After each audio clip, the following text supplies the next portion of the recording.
Glória a Deus. Amados, eu creio que você tem experiência com o Senhor. Deus, Ele provê dos lugares mais improváveis, não é verdade? Situações mais imprevisíveis, vem a provisão do Senhor. Não há coisa difícil para o nosso Deus, amém? Aleluia. Eu queria que você abrisse comigo no livro de Romanos. Romanos capítulo 15. Quero ler com você verso 18. Verso 18, 19 e comecinho do 20. Romanos 15, verso 18 diz assim: porque não ousarei discorrer sobre coisa alguma, senão sobre aquelas que Cristo fez por mim, por meu intermédio. Para quê? Para conduzir os gentios à obediência por palavra e por obras, por força de sinais e prodígios, pelo poder do Espírito Santo, de maneira que desde Jerusalém e circunvizinhanças até o Ilírico tenho divulgado o Evangelho de Cristo. E o comecinho do 20, esforçando-me deste modo por pregar o Evangelho. Amém. Senhor, a Tua palavra, ó Deus, Tua palavra liberta, Tua palavra é luz, Tua palavra, ó Deus, alimenta, transforma. Ó Deus, nós cremos nisso para essa noite. Obrigado, em nome de Jesus. Amém. Você sabe, a gente ouviu aqui testemunhos maravilhosos. Aliás, se você tem um testemunho para contar, fale com a gente. Isso é bênção, edifica a vida, né, de todos. E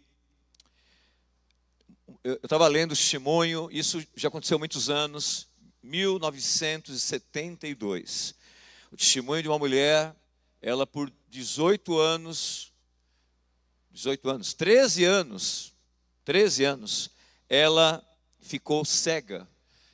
Aquela doença de degeneração macular, e não tem cura isso, até hoje não tem. E ela com 18 anos, ela começou a ficar cega, 18 anos de idade. E isso foi em 1959. E ela casou, e ela teve filhos. E em 72, essa mulher, ela teve uma experiência com o Senhor.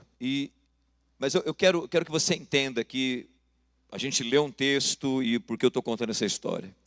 Paulo, ele está dizendo à igreja de Roma, você sabe, a capital do Império Romano na época, e ele dizendo que ele não iria ousar, para resumir, ele iria falar daquilo que Deus fez através dele, as experiências que ele teve com o Senhor, e ele fala no final aqui do 18, por palavra e por obras, e ele reforça isso no 19, por força de sinais e prodígios, pelo poder do Espírito Santo.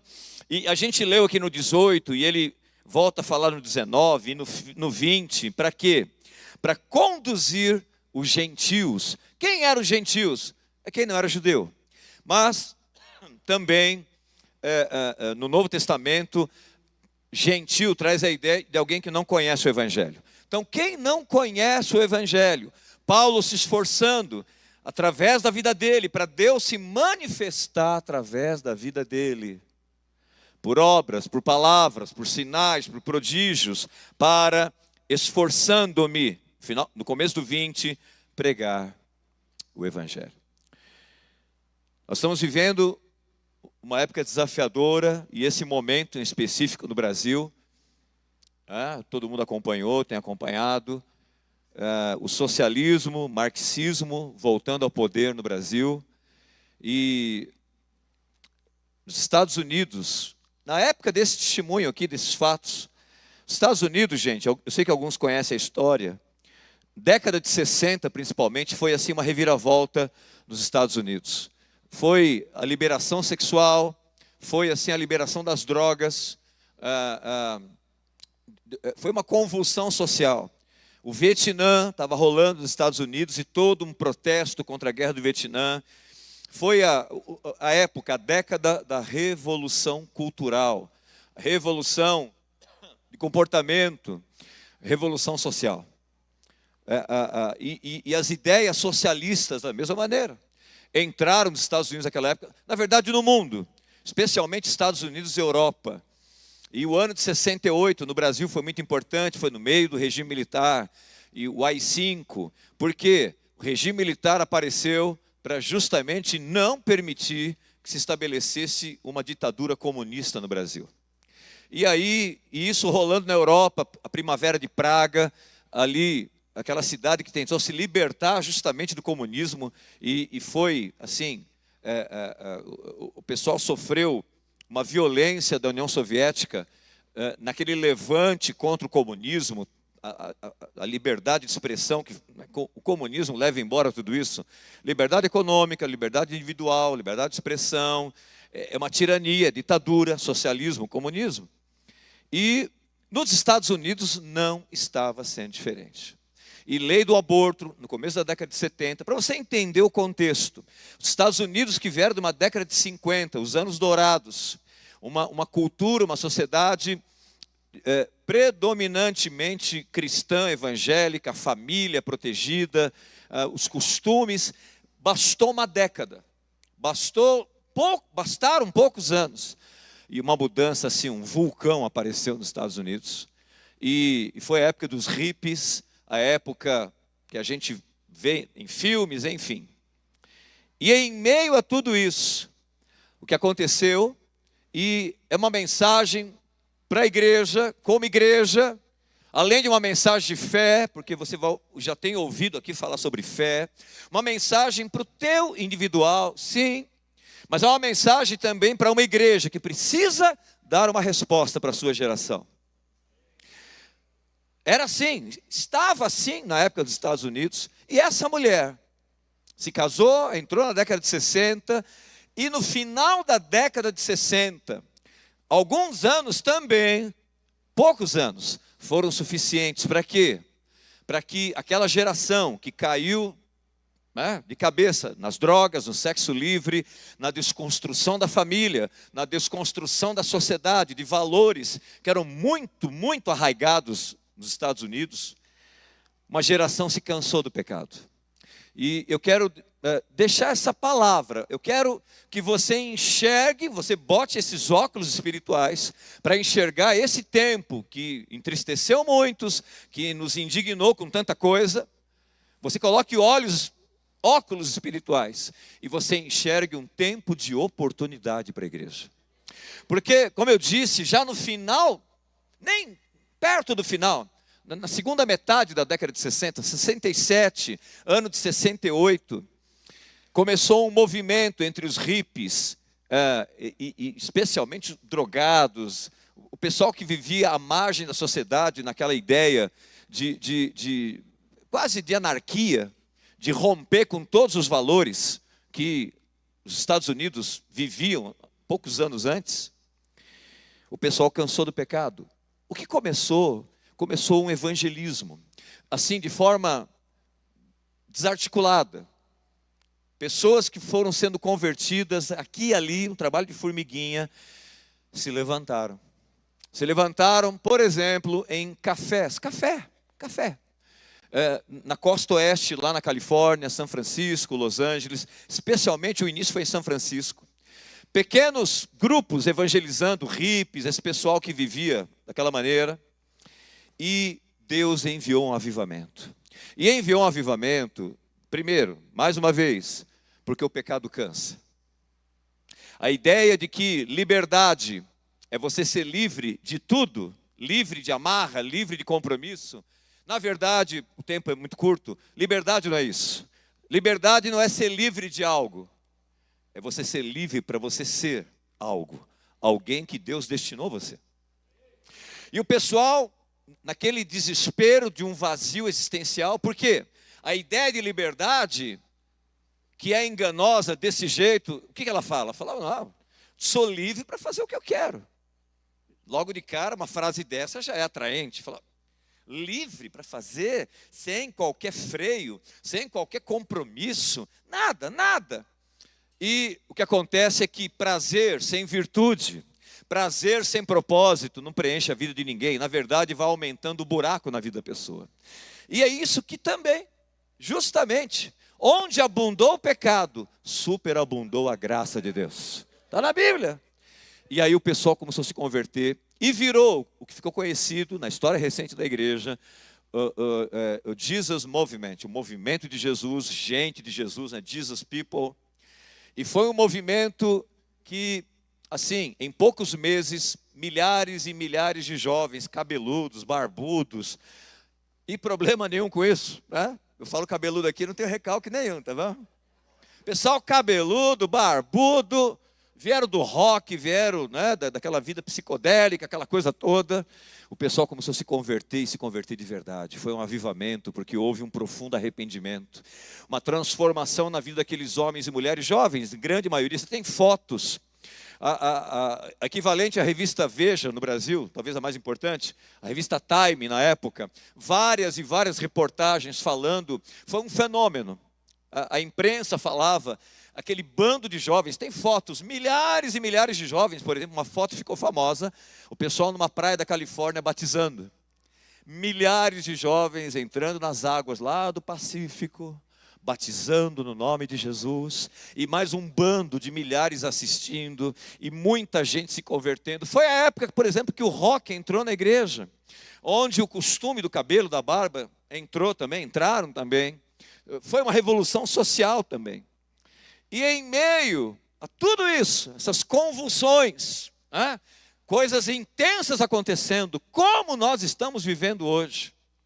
O que aconteceu com essa mulher foi que no meio desse movimento de avivamento, de renovo, eu estou com o relato inclusive aqui, e a história, a cura dela foi estudada por 4 organizações, e das 4, 2 foram universidades, Universidade de Indiana e a Texas Tech University, né, lá do Texas. Eles estudaram o milagre dela, porque essa tal de degeneração macular não tem cura, e muito menos na época. O que conta, eu estou com o relato, é que o marido com ela, eles ajoelharam um pouco depois da meia-noite, e diz que até foram dormir um pouco além do horário, e eles leram a Bíblia juntos, ela cega, e fazendo curso de braille, e andando de bengala, e o marido orou, e isso tudo é um relatório. O relatório fala assim, olha, o pessoal, isso da década de 70, eles oram com muita intensidade. E essas orações de cura, olha o que eles falam, em geral duram 15 minutos. E eles usam o nome de Jesus, fizeram toda uma pesquisa científica. E aí tem o relato da noite. Só para você entrar aqui no clima, vai dizendo aqui que depois da meia-noite, quando o casal foi para a cama, o marido realizou uma prática devocional. Todos os termos técnicos assim, né? Uma prática devocional espiritual breve. Lendo 2 versículos da Bíblia e ajoelhou-se para orar. A mulher deitada. Segundo a mulher, ela e o marido começaram a chorar. Quando a gente precisa chorar para dizer que foi cheio do Espírito Santo? Não. Lugar nenhum da Bíblia fala que você precisa chorar, precisa cair, precisa pular. Mas é natural que isso aconteça quando se busca o Espírito Santo de todo o coração. Onde há o Espírito de Deus, aí há liberdade. Eles começaram a chorar. Quando ele começou a orar com a mão no ombro dela, enquanto ela estava deitada, e eles registraram a oração. O grande sentimento e ousadia. A gente vai orar daqui a pouco. Com grande sentimento e ousadia. Ousadia pode dizer um sinônimo de fé? Sim. Ele orou, ó Deus, o Senhor pode restaurar a visão hoje à noite. Senhor, eu sei que o Senhor pode, e oro para que o Senhor faça isso hoje à noite. Exclamação. Explica o estudo, né? No final da oração, a sua esposa abriu os olhos e viu o marido ajoelhado diante dela. Foi sua primeira percepção visual clara após 13 anos de cegueira. E vai contando que ela olhou e na cômoda tinha as fotos das filhas que ela nunca tinha visto. Ela nunca tinha visto o marido, ela casou cega já. E Deus operou, e foi tão impressionante que as universidades foram lá estudar o caso dela. E foi, quero que você registre isso, no meio de uma convulsão social. E algumas coisas do texto também que nós lemos, Paulo, no meio de uma sociedade como a romana, violenta, uma sociedade promíscua, uma sociedade tirana, né? Com uma cultura totalmente oposta à cultura do evangelho, idólatra com seus deuses, né? A gente vai entendendo, como diz Salomão, não há nada de novo debaixo do sol. E não há situação onde Deus não possa se manifestar poderosamente. E Ele possa se manifestar como? Através de uma igreja que se levante. De gente que se levante em ousadia no meio de trevas. Que não se intimide, aleluia. Que não se acovarde, que não desanime, que não entregue os pontos. Não, se levante mais, vá para o meio do furacão. Vá para o meio, para o centro da coisa. Deus vai se mover. Porque, amados, Deus, Ele não se incomoda com orações ousadas, que você peça coisas gigantescas para Ele. Certamente, sabe com o que Deus se incomoda? Com oração sem fé, com oração tímida, com oração que o próprio Deus não é desafiado, a palavra dEle não é desafiada. E Paulo diz, me esforcei, sinais, prodígios, para alcançar esses gentios, a graça de Deus alcançar, não vendo as pessoas que não criam como inimigos, aleluia, não vendo como um problema, não, vendo, a gente leu, como gente que precisa ser alcançada, e por sinais, por prodígios, por obras, por palavras, por aquilo, ele fala que Deus fez através dele. E aí, amados, algumas coisas para a gente meditar dentro disso. Primeira delas, qual é o objetivo hoje de você estar ouvindo, eu estar ouvindo o que nós estamos ouvindo? A gente senta numa célula, a gente vem numa reunião, e a gente vem, né, como a gente leu aqui, ousadia, com o coração no Senhor, o coração quebrado, o coração atento, liberdade para o Espírito Santo, a gente mergulha mesmo, a gente pula, a gente chora, a gente ora, a gente crê, a gente tem ousadia. Para que serve doutrina? Qual é o objetivo de uma doutrina? Sabe qual é o objetivo? Que você e eu, que nós nos tornemos naquilo que nós cremos. Objetivo de Bíblia, objetivo da palavra, não é aumentar o conhecimento, como dizia Moody, mas é para transformar a nossa vida. Doutrina é para que eu me torne naquilo que eu creio. E quando eu me torno naquilo que eu creio, é o que Paulo disse, eu não vou nem falar de nada que não tenha acontecido comigo primeiro, pelo meu intermédio. O que acontece é aí que um cristão, uma cristã, se torna a pessoa. Ela se torna o instrumento que muda o ambiente. A vida dela. É como aquele texto de Abel. A gente tem falado aqui que eu sou o milagre, né? Tem aquela música, eu sou o teu milagre, Senhor. Não é que eu recebo o milagre. O objetivo do evangelho é que você se torne o próprio milagre. A sua vida. É como diz a palavra de Deus a respeito de Abel. Gênesis 4:4 diz que Deus se agradou de Abel. E depois fala que ele se agradou da sua oferta. Aliás, é um dos motivos do porquê Deus se agradou da oferta de Abel e não da de Caim. Porque Caim estava num coração, né, que Deus chamou a atenção dele no verso 7. Se você continuar desse jeito, o pecado jaz à porta. O pecado vai te pegar. E jazer vem de jazigo, é morte. Mas Deus se agradou de Abel. E lá em Hebreus capítulo 11, verso 4, está fácil, Gênesis 4:4, Hebreus 11:4, é Abel. Deus diz que, a palavra diz que a oferta de Abel, Deus se agradou. E que Deus se agrada de Abel de uma tal maneira, que mesmo depois de morto, as suas obras falam por ele. Aleluia, está dando para entender? Há um lugar em Deus para esse tempo, para mim e para você, que você não vai esperar pastor, você não vai esperar apóstolo, evangelista, missionário, ninguém, porque não se trata de A ou B, se trata de quem? está com você. E quem quer se manifestar através de você e de mim. Você não vai falar, ó, eu te expulso o demônio em nome do pastor. Não. Você vai no nome do Senhor Jesus. E Jesus, todos os que creem, têm na sua vida. É morada dele. Então, é um relacionamento com ele.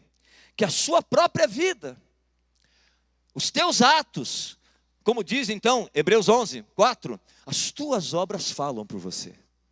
O que você faz, é lógico, fala muito quem você é. O que eu faço do meu tempo, o que eu faço da minha internet, as obras. O que eu faço do dinheiro que Deus me dá, fala muito a meu respeito. Então as coisas que eu faço, falam muito mais do que as coisas que eu falo. E Paulo está falando sobre isso. E o objetivo aqui, sabe qual é? Por que essa ênfase em quem eu sou, em quem você é, mais do que você fala? Porque o objetivo do Senhor não é, quando se fala em alcançar pessoas, as pessoas, gente, as pessoas, você sabe disso, têm ouvido tanta coisa. É tanta coisa. Nós temos que combater o erro, sim, com certeza. Nós temos que combater uma ideia com outra ideia. Nós temos que combater o erro ideológico, o erro teológico, o erro cultural, com certeza. Mas não faltam vozes. E o que acontece com as pessoas, você sabe disso. Mais do que então ouvir tanta coisa. Se ouve muito, mas se vê pouco. Não é assim? Amém? Se vê pouco. E eu não estou falando só da igreja. A gente fala de político. Tanta promessa. Época de campanha, é terrível engolir o que você ouve. É de rir, né? É de rir para não chorar. Promessa, promessa, promessa. Do que o mundo tem fome de pessoas que encarnem aquilo que elas creem. E essa ênfase em quem eu sou, sabe por quê? Porque a questão não é ensinar o que eu sei, mas é multiplicar quem eu sou. Aleluia. É multiplicar quem você é na vida de outras pessoas. Eu falando de sinais, eu estava uma ocasião, levei um rapaz comigo. Hoje ele não está aqui, ele visita de vez em quando a igreja. Ele foi comigo numa igreja em Mogi das Cruzes, fui pregar. Preguei o evangelho, e como nós vamos fazer daqui a pouco, chamei as pessoas enfermas, o pessoal que estava com problema, e vieram assim, várias pessoas enfermas. Irmãos, todos foram curados. Foi lindo. E de todo tipo de problema, todas que vieram à frente foram curadas. E aquele menino entrou no carro dizendo assim, algo assim, eu quero o que você tem. Então, mais do que falar. Mais do que falar. Falar é preciso, com certeza. Mas qual é o objetivo do Senhor? Amados, qual que é o grande objetivo da palavra de Deus em nossa vida? Se uma pessoa, ela opera um milagre, se uma pessoa tem uma palavra de conhecimento para um estranho, né, na caça ao tesouro, você ora para Deus te usar, e você sai no shopping, você vai para a rua, e Deus mostra pessoas, e quando uma palavra de conhecimento é entregue, por exemplo, uma das reações mais comuns que a pessoa que recebe, ela fala, há um Deus que se importa comigo. Eu achava que Deus não estava nem reparando em mim, e Ele deu até a camisa, deu a roupa, deu o problema para a pessoa. É o amor de Deus. Se um só se move nisso, vão chamar de quê? De dom. Ela tem o dom. Mas não, porque quem tem o dom não é a pessoa, é o Espírito Santo. Quem aqui é a morada do Espírito Santo? Você tem o dom. A gente tem falado sobre isso. Não, fulano tem o dom de cura. Não. O dom, Coríntios 12, é uma história longa, não dá tempo. Eu já falei sobre isso, uma hora a gente fala com tempo. O dom ali, inclusive em inglês, a palavra é presente, é gift. Então, o presente para quem que é? É para mim? Eu que estou buscando o dom para Deus operar? Não. Dom é presente para quem está precisando daquele dom. A pessoa precisa de cura, então vem o dom como um presente para aquela pessoa que precisa da cura. Aquela pessoa precisa de direção. Vem o dom da palavra de conhecimento, palavra de sabedoria, profecia. Vem como um presente para aquela pessoa que precisa de uma palavra de orientação na sua vida. Então, não é para mim, eu não possuo o dom, eu possuo, ou o Espírito Santo tem que me possuir, ao contrário, eu tenho o Espírito de Deus na minha vida. Então, quando essa verdade, e isso anula essa ideia que muitos têm, e você está entendendo onde o Espírito Santo quer chegar, o Senhor está esperando que uma igreja se levante. Não é só o obreiro, o pastor, que eu falei agora há pouco, porque todos nós somos testemunhas, e toda testemunha, diz Atos 1:8, receberá poder. Então, quando um dom, ele é ensinado, não é mais dom, como muita gente entende, é uma verdade, porque verdade, todo mundo pode, todo mundo precisa, todo mundo deve viver. Então é uma multiplicação. O propósito de Deus é que um monte de Cristos, pequenos Cristos, que é o que significa a palavra cristão, se multipliquem. Gente parecida com Jesus. Gente que tem uma palavra, não para a verdade vencer alguém e esculhambar a vida de alguém.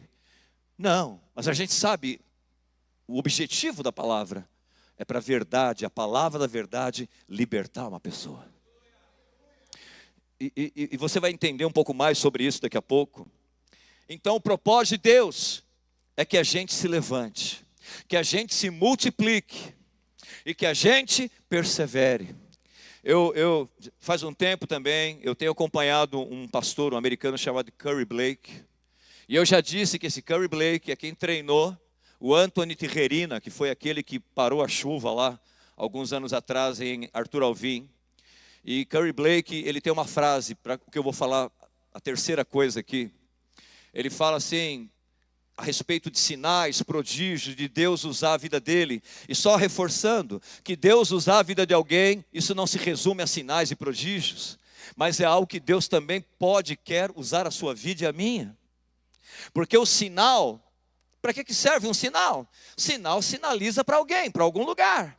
Então o sinal não é um fim em si mesmo. O objetivo do milagre, do sinal, da manifestação de poder, é sinalizar para quem? Para o Senhor. Há um Deus, sabe qual é a mensagem? De novo, há um Deus que se importa comigo. Há um Deus que me curou. Há um Deus que falou comigo. Deus é assim. Deus, Ele repara aqui na ponta da cidade, na zona leste. Sim, aleluia. E aí, quando nós falamos sobre, o Curry Blake falava isso. Uma coisa eu faço, eu não paro. Eu continuo, eu não desisto, eu não me detenho, eu insisto, eu persevero. O quê? Até que Deus se manifeste. Porque tem muita gente, quando se fala em se erguer, em Deus usar, tem gente que se preocupa com a falta de resultado. Tem gente que fica olhando para si, já é um erro, já vou te dizer. A pessoa fica, sabe, analisando a si mesma, colocando os olhos em si para tentar se perceber competente ou à altura de ser usada, e não se trata de jeito nenhum de nada disso. Eu vou ficar só com uma coisa essa noite por causa do tempo. Sabe para quem você tem que olhar?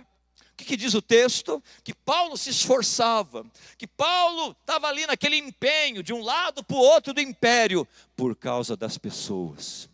Você vai ver sempre, quando Jesus curava alguém, manifestava o poder dele, se não sempre, muitas vezes, você vê no texto assim, e Jesus se compadeceu.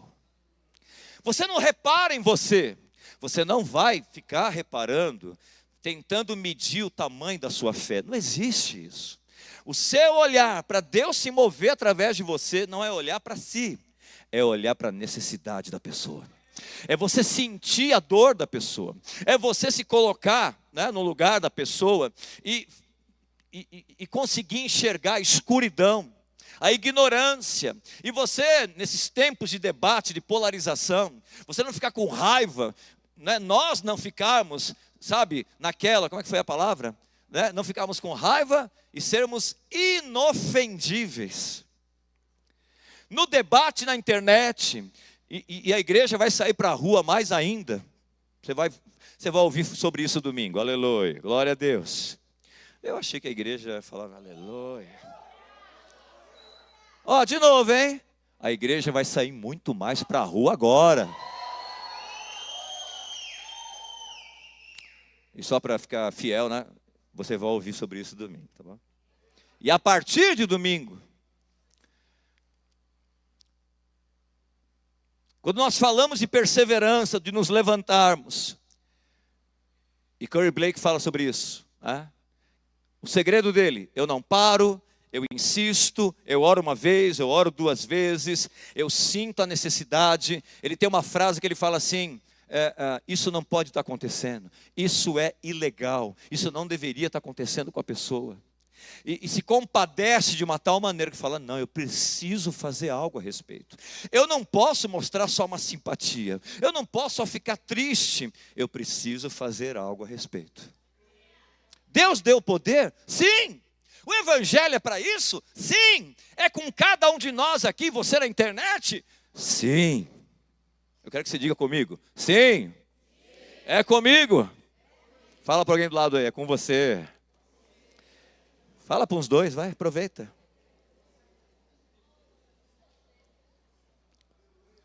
Você quer saber? Quando aquele leproso em Mateus 8, leproso, ele procura Jesus e fala assim, Senhor, se tu quiseres, tu podes me curar. E Jesus disse, quero. Textos assim, eles dão a entender que tudo que Jesus fazia, e que a coisa mais espiritual, mais legal, é quando é instantâneo. Pode até ser legal, mas nunca, nem sempre foi instantâneo. Porque a palavra quero, ela traz uma ideia no original, é a mesma palavra de Coríntios 12, quando o Espírito Santo fala assim, que o Espírito Santo distribui dons como quer. A palavra está num sentido de permanência, de constância. O verbo está no presente, de uma ação contínua. O que eu quero dizer com tudo isso? Quando alguém te procurar, quando você se deparar com alguém que necessita de uma palavra, de uma oração, de cura, da manifestação do poder de Deus, não fique achando que espiritual é só aquilo que acontece instantaneamente. Marcos 16, o que diz lá? Imporão as mãos sobre os enfermos e eles serão curados. Não fala curados instantaneamente. Serão curados. Essa pesquisa aqui fala de sessões de oração, e você vê isso ao longo da história da igreja, que muita gente foi curada. Não foi na hora. Porque não é só na hora que fé funciona, ou na hora isso sim é fé. Não. A palavra fé, embutida nela, tem uma ideia, por exemplo, de fidelidade. O que é fidelidade? Permanência. 1 Coríntios 15, 58. Sejam abundantes, quer dizer, intensos. Bota o coração no que você está fazendo. Sejam abundantes e constantes na obra do Senhor, porque o vosso trabalho no Senhor não é vão. Aleluia! Não é vão. Hebreus 6,12 fala, né? Pela fé e pela perseverança, nós vamos alcançar as promessas, imitando aqueles que vieram antes de nós. Eu quero dizer para você, em nome do Senhor Jesus, você tomar uma decisão nessa noite, você entender a palavra na sua vida. Deus chamou você, Deus quer que você seja multiplicado, multiplicada na vida de outros. E Deus quer que você não pare, você insista a respeito dos outros e a respeito da sua vida também. Isso é fé. Lembra da mulher lá, cananita, com a filha endemoniada? Ela insistiu ou não? Quem conhece a história? Ela pediu uma vez, pediu duas, Jesus ficou em silêncio, daqui a pouco os discípulos querem mandá-la embora, daqui a pouco a mulher, Jesus fala, olha, eu não posso fazer isso, eu fui enviado para as ovelhas de Israel. Daqui a pouco ele fala, não posso tirar o pão dos cachorrinhos. E ela estava lá, e porque ela insistiu. Quanta gente para no meio do caminho. Alguém pode dizer, pastor, você não sabe o tamanho do meu caminho. Eu não sei do seu, mas eu sei o meu. E eu sei que essa mulher, com toda a insistência dela, Jesus para e fala, ó mulher, grande é a tua fé. Qual foi a grande fé da mulher? Perseverou. Como o nosso irmão Curry Blake, que no currículo dele tem 9 pessoas ressuscitadas, inclusive a filha dele. Os milagres incríveis, é o tempo todo? Não, mas tem muitos. Por quê? Não é uma vez nem duas. Isso é um estilo de vida, irmão. É um estilo de vida. Você, é que o texto está falando aqui, o título, é trazer o sobrenatural. Você traz o sobrenatural de Deus. Você vive naturalmente sobrenatural ou sobrenaturalmente natural. O seu dia a dia. Você traz o céu para a terra. Glória a Deus. Eu vou falar de novo. Eu quero que você vibre intenso. Você traz o céu para a terra quando você crê.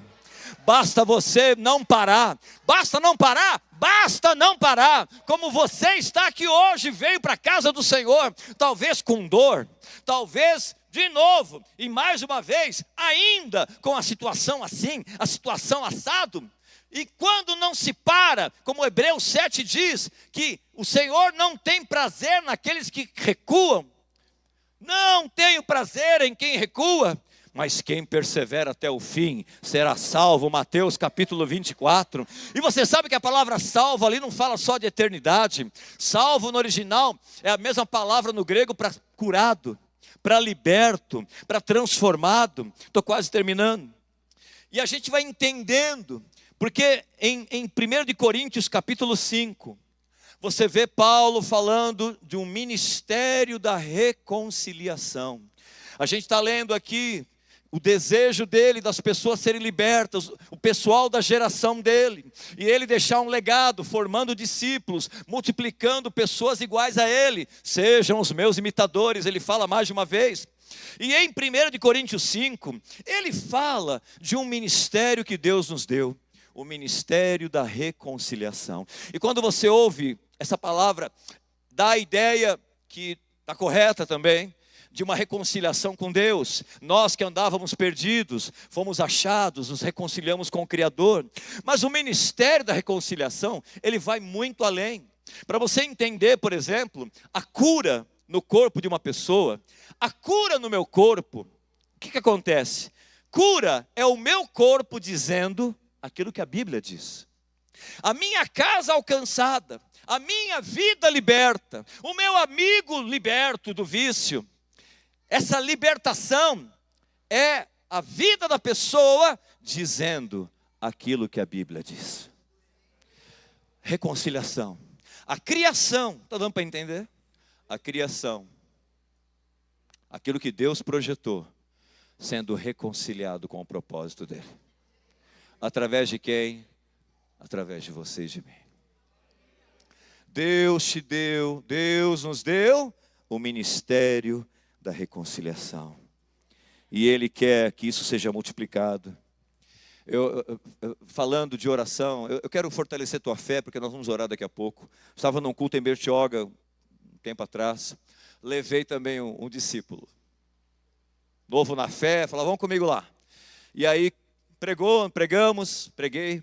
E aí, na hora da oração, uma moça. E ela estava assim, suando frio. E a gente pôs a mão nela, ela estava gelada. Dor nos rins, pedra no rim. E ela estava no meio de uma crise de dor. Eu não preciso nem dizer, né? Essa história de pedra no rim. Quem já sofreu com pedra no rim aqui? Terrível e tal. Eu tive uma ameaça, homem é mole mesmo, né? Eu estava no shopping, eu quase desmaiei só com a ameaça. Eu fui no banheiro do shopping, e estava meio vaziozão o shopping assim, né? E eu fui no banheiro, não tinha ninguém. A hora que eu entrei no box, que eu fechei, mas me veio uma facada aqui. Eu me segurei assim no box e falei, Jesus, a voz até afinou. Jesus, né? Tem misericórdia, Senhor, tem misericórdia. Eu comecei a suar frio na hora, assim, ó. Eu falei, vou desmaiar, minha pressão caiu. E eu fiquei me segurando, Senhor, tem misericórdia, eu vou ficar aqui, ninguém vai me achar, coisa parecida, eu aqui. Foi só uma ameaça. Imagina quem teve que arrancar pedra. A moça ali, valente a mulher, aleluia. A mulher com dor no rim estava no culto. Ô irmãos, ousadia é uma coisa que você vai fazer quando os recursos acabaram, quando a vontade acabou. Quando não tem vontade, você dá um passo a mais. Ousadia. E aí nós começamos a orar. A gente começou a orar, e ela em pé, e muito mal mesmo, ela estava branca. E a gente orando e perguntando, e a gente vai fazer isso daqui a pouco, viu? Quem vier à frente para orar. A gente orava e perguntava, de 0 a 10, você está em 10, e agora? 9. Você não está falando para agradar a gente, não. Aí a mulher morrendo de dor, a gente batendo papo com ela, mas tinha que perguntar, né?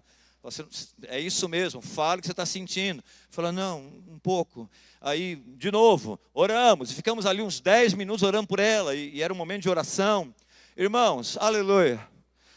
Orando, orando, orando, orando. Chegou uma hora, a dor desapareceu completamente. Você sabe o que acontece? Nesse tempo de polarização, eu vou terminar. Esse tempo que está fácil ficar bravo com alguém. Esse tempo que as coisas estão tensas. No tempo de Paulo era a mesma coisa. No tempo, uma história que eu vou terminar contando aqui, alguém mandou um vídeo maravilhoso de um muçulmano. Nesse tempo, é muito comum a gente acabar caindo na ideia. O que a palavra de Deus diz? De graça você recebeu. Como é que você dá? Não fala assim, de graça recebeste, agora você dá se merecer. É assim? Merece? Esse pecador aí? Esse sujeito? Essa pessoa? Eu não estou dizendo que não tem que consertar a vida, porque se não consertar vai para o inferno curado e vai para o inferno. Mas a Bíblia não fala para, de graça, aquilo que você recebeu, você dá se merecer. Você dá se medir a moralidade da pessoa? Não. Você se compadece. Você tem misericórdia. Porque quando Deus quer agir, a cura, seja lá qual for a ação de Deus. Gente, Romanos 2 diz que pela bondade do Senhor as pessoas são levadas ao arrependimento. É ver como Deus é misericordioso. Não é porque eu sou legal que Ele faz. É porque Ele é muito legal. Por isso que Ele faz comigo. Então, o agir de Deus não tem a ver exatamente com aprovação, tem a ver com bondade. Eu vou dizer de novo, o agir de Deus tem a ver com bondade de Deus, não com aprovação de Deus. Entende? Entende como a gente se entende como a gente veste Jesus na nossa vida, como Deus quer se manifestar e a gente freia por coisas como essa que eu estou comentando. E para terminar, para a gente orar nesse ministério da reconciliação, recebi uns vídeos, queria chamar o louvor aqui já, um muçulmano dando uma entrevista, eu não sei quem viu, um homem negro, e ele contando que ele foi criado no islamismo, e o islamismo, como é que se diz? Agressivo. E na escola que eles estudavam tinha um rapaz cristão, chamava Zacarias. Era o único cristão na escola dele. E ele apanhava, as pessoas o odiavam. E ele fala, eu aprendi a odiar quem não era muçulmano. Eu aprendi que eu deveria matar também. E um dia, ele e mais 4 amigos subiram numa árvore. Quem viu esse vídeo? Subiu numa árvore e esperaram o Zacarias passar, era de noite. E quando ele passou, caíram nele, quebraram perna, quebraram braço. E aquele rapaz gritando de dor. E eles bateram muito nele, e ele parou de respirar, ou parou de ter movimentos. Eles largaram ele lá e foram embora. Nunca mais viram o Zacarias na escola, nunca mais soube dele. Anos depois, e o testemunho é muito mais rico que isso, mas anos depois, o primo, que era um garoto, uma criança desse homem, ele ficou doente, desenganado, e ninguém conseguia resolver o problema dele. E apareceram 2 pessoas na casa da família. eram cristãos. Ele fala, eram egípcios cristãos coptas. Os coptas que um vídeo famoso, o Estado Islâmico, degolou na praia. Eles estavam vestidos de forma laranja. 21 coptas foram assassinados e eles oravam. E as famílias foram entrevistadas depois e falaram, não, nós somos orgulhosos deles, porque morreram como mártires. Não houve lamento, houve alegria. Porque aquele vídeo rodou o mundo e muita gente viu a coragem. E quando aqueles dois rapazes chegam, um deles estende a mão para o muçulmano, eu esqueci o nome dele, e ele vê uma cruz aqui no pulso, ele recolhe a mão e fala, não vou te cumprimentar. E o rapaz, inofendível, oh meu Deus, ele falou assim, nós soubemos que tem um menino doente, vocês permitem que a gente faça uma oração? E ele diz o seguinte, que por educação. Ele falou, tá bom. E eles oraram. E ele descreve a oração, ele fala, foi como alguém conversando com um amigo. E ele vai descrevendo, mais ou menos como aquele marido orou pela esposa, falou, Pai, em nome de Jesus, cura essa criança. Tá? E semanas a criança desacordada, a criança não comia, a criança não abriu o olho. E quando terminou de orar, a criança abriu o olho. A criança sentou na cama. E a criança começou a conversar, levantou, saiu andando. E aquele muçulmano cheio de ódio. Como diz em Atos 4, os judeus, o sinédrio, olharam para um homem que foi curado. O coxo do templo, do capítulo 3, não podiam negar. Se maravilharam dos discípulos e reconheceram que eles andaram com Jesus. Gente multiplicada à imagem do Senhor. E o da cruz sentou com ele e disse, você sabe qual é o maior milagre que Deus quer fazer? Ele pode fazer, é mudar o seu coração. E você pode falar com ele, porque ele é vivo. E ele ainda diz assim, que no islamismo, e ele fala Yeshua, mas é chamado de Issa também, Jesus, no Corão. Diz que também, eles creem que Jesus foi levado vivo para o céu, e que vai voltar um dia. A tradição muçulmana dele ensina isso. E quando ele lembrou desse ensino de Jesus, e o que ele viu ali, ele fala que na hora o coração dele abriu. Pela força de sinais e prodígios, e pela força de gente inofendível, que é odiada, desprezada, mas glória a Deus, tem poder do céu, tem vida para derramar, não vê como inimigo, vê como alguém que precisa da misericórdia de Deus. Aquele homem se converteu ali. Diz que a família dele fez o enterro dele, botou um caixão sem ele, falou, você morreu para nós. E anos depois, agora recente, ele estava no Sudão, não, no Egito, em uma reunião de pastores, que eu acho que foi uma reunião que alguns pastores brasileiros foram e contaram alguns testemunhos. Um homem o procura, fala, de onde você vem? Fala, eu venho assim, assado. E ele não fala exatamente o lugar, acho que até por precaução. E ele falou, você lembra de mim? Era o irmão Zacarias. E Zacarias abre a Bíblia e mostra o nome dele, o nome daquele ex-muçulmano. Anos atrás, quando ele apanhava dos muçulmanos na escola, era um garoto, era um jovem, apanhava de todos os amigos, o único cristão. E ele disse, enquanto vocês tinham ódio de mim, eu orava por vocês. Será que a gente consegue, irmãos? O que vocês acham? Vamos orar por isso? Quem diz amém? Então fique em pé, em nome de Jesus.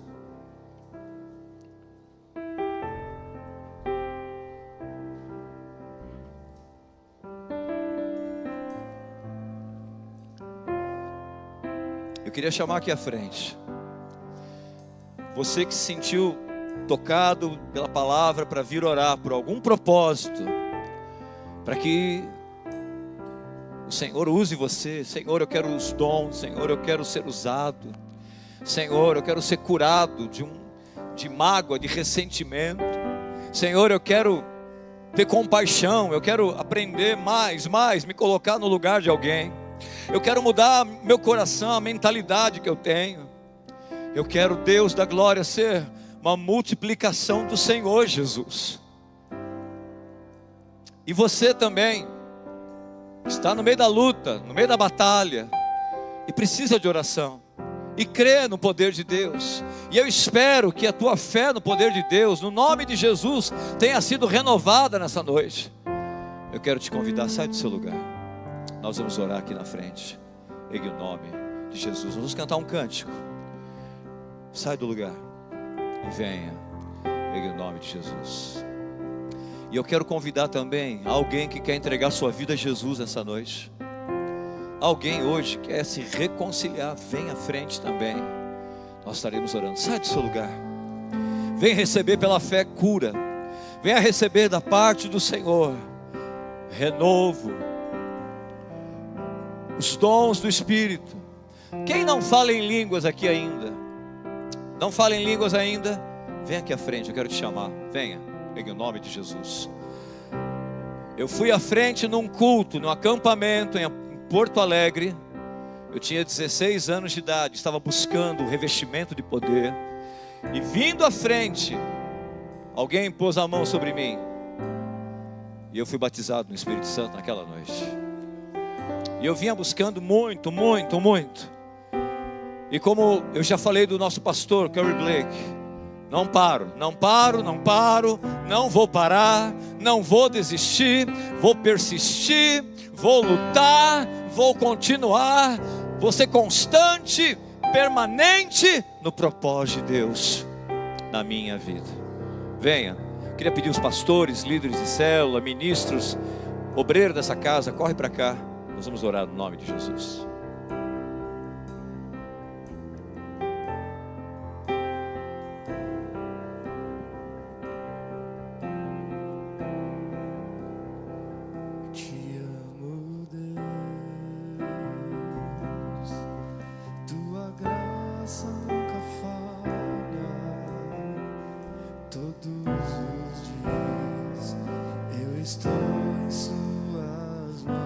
Pergunte para a pessoa qual é a situação. Ore uma vez, ore duas, se for o caso. Cadê o pessoal dos ministérios? Vem para cá nos ajudar. Onde estão os pastores? Onde estão os ministros? Corre para cá. Em nome de Jesus. Em nome de Jesus. Em nome de Jesus, vem nos ajudar. Em nome de Jesus. Em nome do Senhor.